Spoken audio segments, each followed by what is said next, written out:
Madame la vice-présidente, monsieur le vice-président, chers collègues, cette feuille de route biocontrôle se prévaut d'être une démarche de progrès pour envisager la sortie des pesticides et aider les agricultrices et agriculteurs de notre grande région à mieux vivre de leur métier et produire efficacement tout en préservant la biodiversité, les ressources naturelles et leur santé. Notre groupe ne peut que souscrire à un tel objectif, mais il y a un mais. En effet, un certain nombre de retours d'expérience nous démontrent qu'entre ambition initiale, moyens mis en œuvre et résultats tangibles de telles démarches, l'objectif à atteindre est souvent reporté, voire tout simplement abandonné. Pour exemple, le plan Ecophyto 1, puis le plan Ecophyto 2, prévoyant respectivement des baisses de 50% en 2018, puis en 2030.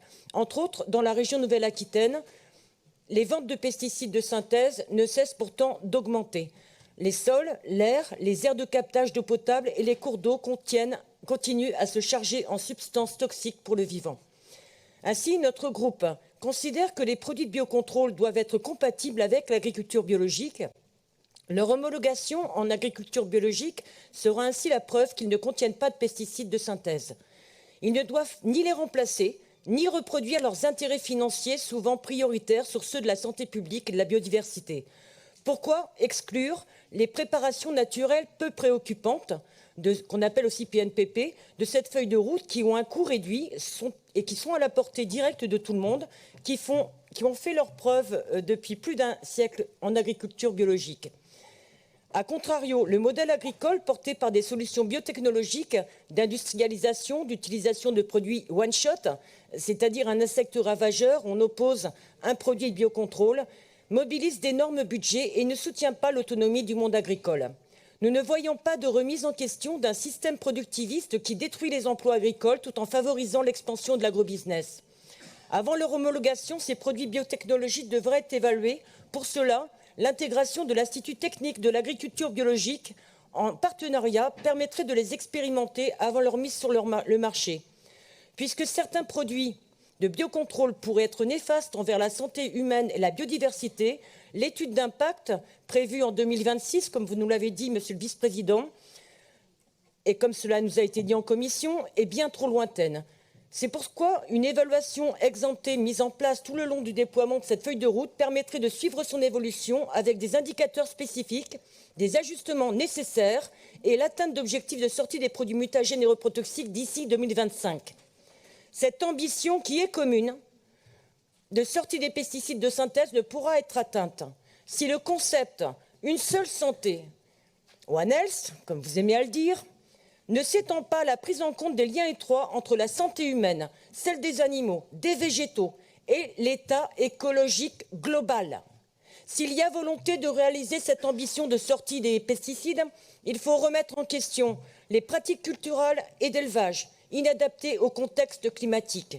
Il faut soutenir les recherches à mutualiser sur les interdépendances végétales et les auxiliaires de culture, essayer de connaître au mieux leurs contributions pour réduire les dégâts d'insectes ravageurs ou d'aléas climatiques. À l'ambition que vous avez d'accompagner le plus en amont possible les entreprises, doit s'ajouter celle d'accompagner le plus en amont possible les écosystèmes, leur régénération et leur résilience.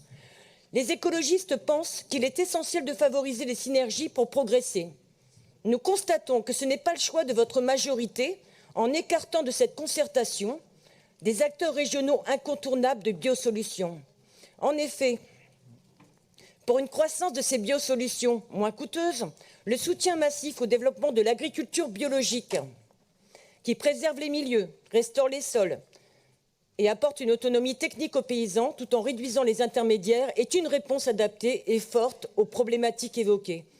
Nous demandons donc à ce que les acteurs de l'agriculture biologique, porteurs de ces solutions depuis des décennies, soient associés à cette feuille de route, notamment l'Institut technique de recherche et expérimentation de l'agriculture biologique, dont les travaux et recherches sont un atout majeur pour un projet qui se veut porteur d'innovation et qui souhaite une sortie rapide des pesticides.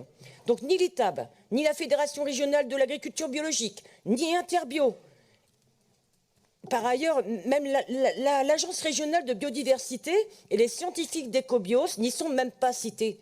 Si cette ouverture du comité scientifique et de pilotage n'est pas à l'ordre du jour de l'exécutif, notre constat sera que malgré l'urgence, la volonté politique de progrès n'est pas réellement présente. Pour toutes ces raisons, notre groupe vous demande de reporter cette délibération et de repartir sur des bases de concertation avec l'ensemble des acteurs concernés. Dans la négative, notre groupe Écologie solidaire et citoyen ne participera pas